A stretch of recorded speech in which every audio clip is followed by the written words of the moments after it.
Hi everyone, in front of me I've got Xiaomi 12T Pro, and let me share with you how to change system language on this device.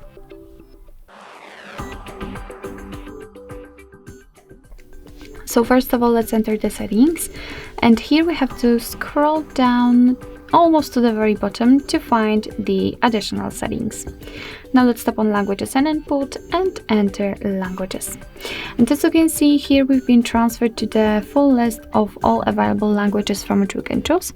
And in this model, in the Xiaomi devices, it's quite easy to change because all you have to do is to simply find the language you'd like to set and tap on it. So let me pick Netherlands.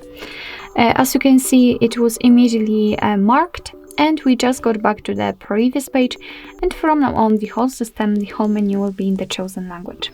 So let me show it to you again because I'm not really good in Netherlands language. So let me pick English. Let's tap on it, and again we've got the menu in the English.